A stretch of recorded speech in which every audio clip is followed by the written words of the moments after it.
ಇನ್ನು ಈ tunnel road ನ ವಿಶೇಷತೆ ನೋಡಿ, ಯಾವ್ದ್ರಲ್ಲಿ ಕಟ್ತಾ ಇದಾರೆ ಅಂತ ಗೊತ್ತಿಲ್ಲ. ಇದನ್ನ ಯಾವ ಮೆಟೀರಿಯಲ್ ಬಳಸ್ತಾರೆ, ಇದಕ್ಕೆ ಯಾವ ಸಿಮೆಂಟು, ಏನ್ ಮಾಡಬಹುದು ಇದರಲ್ಲಿ ಅಂತ ನಿಮ್ಗೊಂದು 4-5 ಮೇಜರ್ ಇನ್ಫ್ರಾಸ್ಟ್ರಕ್ಚರ್ ಪ್ರಾಜೆಕ್ಟ್ ಗಳ ಕಂಪ್ಯಾರಿಸನ್ ಕೊಡ್ತೀನಿ. Bengaluru Mysuru express way 119 kilometre 6 line highway, ಇದಕ್ಕೆ ಖರ್ಚಾಗಿರುವಂತಹ ದುಡ್ಡು 8,500 ಕೋಟಿ.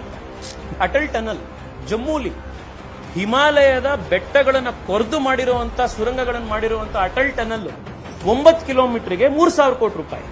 ಇಲ್ಲಿ ಸದಾಶಿವನಗರದಿಂದ ಡೈರಿ ಸರ್ಕಲ್ ಸುರಂಗ ಮಾಡೋದಿಕ್ಕೆ ನಿಮಗೆ 1,500 ಕೋಟಿ ಪರ್ ಕಿಲೋಮೀಟರ್.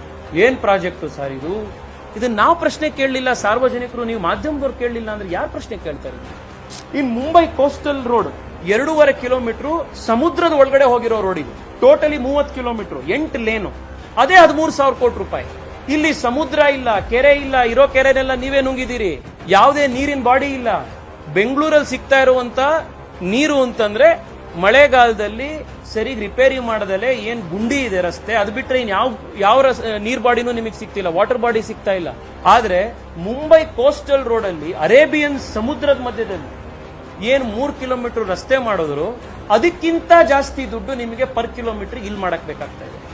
ಇನ್ KR ಪುರಂ ಇಂದ ಸಿಲ್ಕ್ ಬೋರ್ಡ್ ಇರುವಂತ 18 ಕಿಲೋಮೀಟರ್ ಮೆಟ್ರೋ, 13 ಸ್ಟೇಷನ್ಗಳಿದೆ, 17% ಟ್ರಾಫಿಕ್ ಕಡಿಮೆ ಮಾಡಿದೆ. ದಿನಕ್ಕೆ 8 ಲಕ್ಷ ಜನ ಓಡಾಡ್ತಾ ಇದ್ದಾರೆ. ಅದಕ್ಕೆ ಖರ್ಚಾಗಿರೋದು 5,500 ಕೋಟಿ.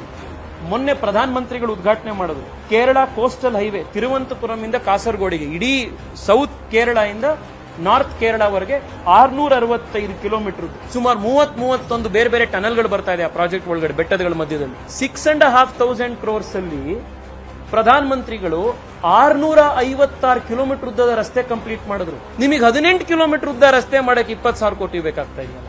ಅದ್ ಯಾವ ಸಿಮೆಂಟ್ ಉಪಯೋಗಿಸ್ತಿದ್ದೀರಿ, ಅದ್ರಲ್ಲಿ ಏನ್ ಸ್ಟೀಲ್ ಅಲ್ಲಿ ಕಟ್ತಾ ಇದೀರೋ, ಚಿನ್ನದಲ್ಲಿ ಕಟ್ತಾ ಇದೀರೋ, ಅದ್ರಲ್ಲಿ ಯಾವ್ದ್ರಲ್ಲಿ ಕಟ್ಟೋಣ ಅಂತ ಅನ್ಕೊಂಡಿದ್ದೀರಿ? ದಯವಿಟ್ಟು ಕರ್ನಾಟಕ ಜನಕ್ಕೆ ತಿಳಿಸಿ ಇದ್ರ ಬಗ್ಗೆ.